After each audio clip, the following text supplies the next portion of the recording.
네, 오늘은 레이더스에 이어 인디애나 존스 2탄 템플 오브 둠 마궁의 사원을 리뷰합니다. 1984년작이고요. 감독은 여전히 스티븐 스필버그입니다. 이 점을 우리는 조지 루카스에게 감사드려야겠죠. 조지 루카스가 스티븐 스필버그와 처음 계약을 할 때 조건을 걸었습니다. 3탄까지 생각 중인데 후속편을 만들게 되면 무조건 네가 다 해야 된다. 그래서 3탄까지 감독이 바뀌지 않았던 것이죠. 이 마궁의 사원은 어떻게 보면 레이더스의 남은 아이디어로 만들어진 영화라고 할 수도 있겠습니다.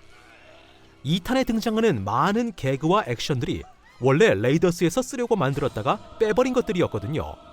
대표적인 게 바로 이 탄광 추격신이죠.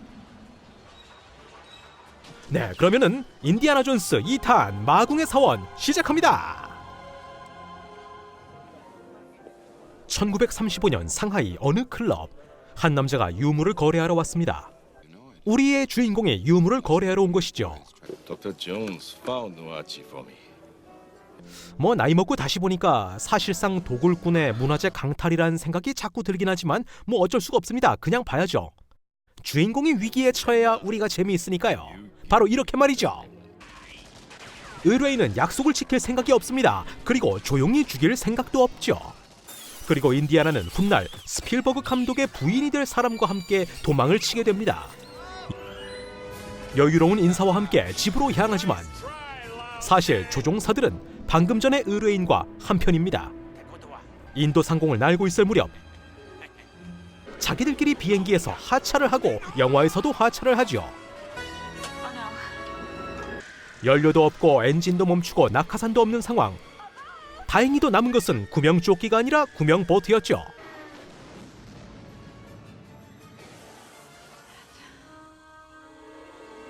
흐르는 강물처럼 흘러 도착한 곳은 인도의 어느 마을. 이제 좀 살았구나 싶었는데 이 마을 뭔가 좀 이상합니다.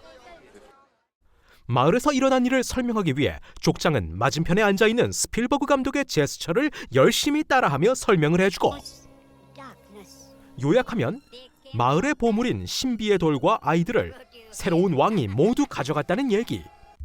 그래서 결론은 비행기 추락이고 뭐고 간에 다 신의 뜻이니까 어서 가서 신비의 돌과 우리 애들 찾아와라! 라는 것이었죠. 그리하여 마궁의 사원을 향한 모험이 시작되고, 그런데 안타깝게도 코끼리에게는 안장이 없었던 것.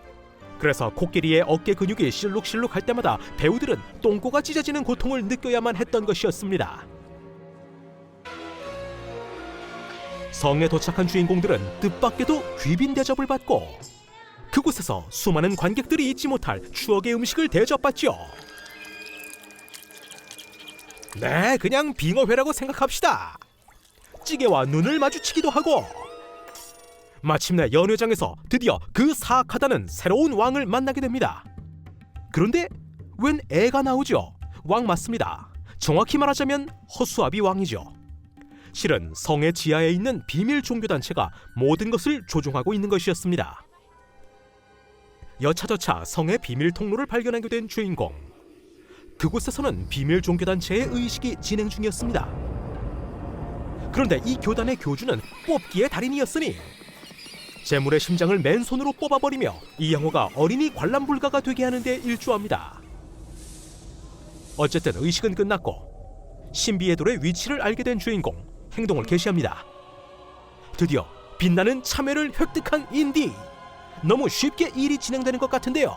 그러나 악당들은 사실 다 알고 있었던 것이죠. 야호! 그렇게 잡히고 나니 들려주는 교주의 전혀 안타깝지 않은 속사정. 신비의 돌은 총 5개인데 그중 2개가 성의 지하에 묻혀 있다는 것. 5개가 모이면 막강한 힘을 얻게 된다고 하고, 그래서 교주는 아이들을 납치해 땅을 파게 만들었던 것이었습니다. 또한 교주에게는 뽑기 능력뿐만 아니라 해골물을 마시게 해서 사람들을 자기 마음대로 조종할 수 있는 능력이 있었습니다. 인디는 결국 이 물을 마시게 됩니다. 한국인으로서는 유일하게 원효 대사께서 드신 적이 있죠. 한편 여주인공은 제물로 바쳐지게 되고, 인디는 조종을 당해서 구경만 할 뿐. 이때 꼬마 주수 쇼트가 탈출에 성공해서 인디를 깨우려 합니다. 이유는 알 수 없지만 쇼트는 횃불을 인디에게 갖다 대고 인디는 깨어납니다. 이렇게 구출 성공! 하지만 노동 착취를 당하는 아이들을 그냥 두고 갈 수는 없었죠. 아이들을 모두 탈출시키고 액션이 벌어지는 현장. 뒤에는 분쇄기가 있고 위에선 어린 왕이 주술 인형을 찔러대서 주인공은 위기에 빠집니다. 이때 동생을 오디션장에 데려다 주다가 엉겹결에 뽑힌 쇼트가 국왕을 구타하고 주술 인형을 처리합니다. 그리고 이어서 그렇게 재밌다는 탄광 추격신이 펼쳐지죠. 어린 시절 정말 미치도록 좋아했던 부분이죠. 실제로는 스튜디오 안에서 세트만 조금씩 고치면서 밑도 끝도 없이 뱅뱅 돌았다고 하죠. 이것만으로도 이미 엄청나게 많은 액션을 보여줬는데요. 아직 끝이 아닙니다. 탄광을 탈출했지만 교주의 추격은 계속되고 더 이상 도망칠 방법이 없던 인디는 그냥 다 같이 죽자 전략을 선택합니다.